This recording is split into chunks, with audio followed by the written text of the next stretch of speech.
Hello sir నేను దివ్యని మాట్లాడుతున్నా. ఇదిగో చూడమ్మా, నేను ఒక ముఖ్యమైన మీటింగ్ లో ఉన్నాను. ఇవ్వే సార్, నేను శక్తిని మాట్లాడుతున్నాను. తమ్ముడు, నేను ఒక ముఖ్యమైన మీటింగ్ లో. సార్ అంతకంటే ముఖ్యమైన విషయం సార్, తాను ఉప్మాలో ఉప్పేయలేదు.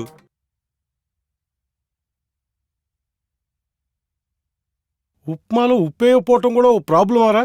సార్ ఇంత ముఖ్యమైన విషయం మాట్లాడుతుంటే బాధ్యత లేకుండా మాట్లాడతారేంటి? మీరు అసలు పోలీసేనా? నేను పోలీసులు కాదురా. ఫోరం పోకుండా ఫోన్ లేని కాంప్రమైజ్ చేస్తే ఫోన్ చేసి సాగు దొబ్బుతున్నారేంట్రా? సార్ కత్తితో పొడుస్తుంది సార్. ఏంట్రా అది కత్తితో పొడిచేది? నేనే కత్తి తీసుకొచ్చి ముందు నిన్ను పొడిచే టమాటాలు సార్. నేను నిన్ను నాటు బాంబులతో కొడతాను రా. సార్ సార్ అట్ల కాడుతో కాలుస్తుంది సార్, కాల్చేస్తుంది సార్. అదేంట్రా నిన్ను కాల్చేది? నేనే నా గన్ను తీసుకొని నిన్ను కాల్చి పారేస్తా.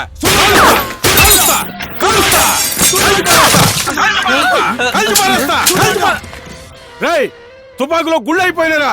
ఈసారి ఫోన్ చేస్తే నేనే నీ ఇంటికి వచ్చి తొక్కేస్తా. Control your self.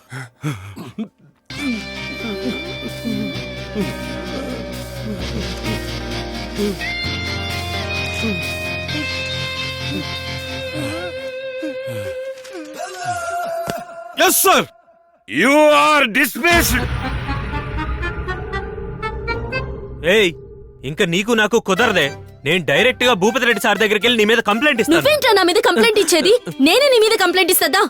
పోవే, ఇవాళ నువ్వు నేను తెలుసుకుందాం. ఏంటి పోలీస్ ఆఫీసర్ వాచ్మెన్ లో నిలబడ్డాడు?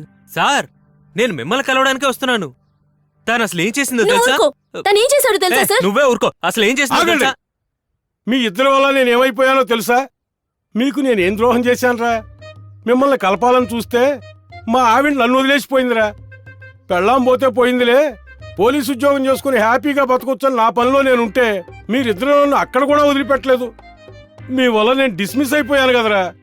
అయినా ఒక్క విషయం, ఒక్క కమిషనర్ కాదురా, 100 మంది కమిషనర్ వచ్చినా మిమ్మల్ని కలపడం ఎవరికి సాధ్యం కాదురా. రారా చిన్న. ఏంట్రా ఇక్కడే ఆగిపోయావు? సింహాన్ని డిస్కవరీ ఛానల్లో చూసుంటాం, ఫోటోలో చూసుంటాం, సినిమాల్లో కూడా చూసుంటాం, ఆఖరికి అడవిలో వేటాడి చంపడం కూడా చూసుంటాం. సింహం సింగల్ టీకి బెచ్చమెత్తుకోవడం చూసుంటావా? అక్కడ చూడు.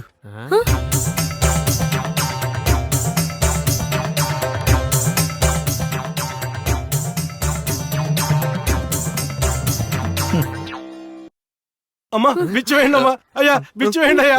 3 పిల్లల గొడవలో తలదూర్చుకోండి. పిచ్చెక్కిపోతాయా? పిచ్చెక్కిపోతే ఏంటి ఆగాడు? బిచ్చవేరా, బిచ్చవేరా.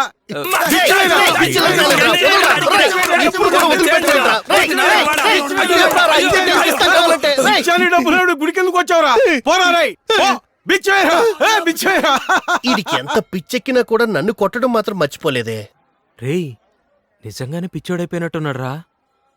పిచ్చోడిని చేశారా? ఎరా, మీ ఇద్దరు గొడవ వల్ల ఆడు పిచ్చోడైపోయాడు. ఇంత గొడవ పడుతూ కూడా 2 పిల్లల్ని ఎలా కన్నారా? అది బ్రదర్, మొదటిసారి గొడవ అయినప్పుడు కాంప్రమైజ్ చేశాడు. అప్పుడు వాళ్ళ ఆవిడ కూడా వదిలేసి వెళ్ళిపోయింది. అప్పుడే ఈడు పుట్టాడు.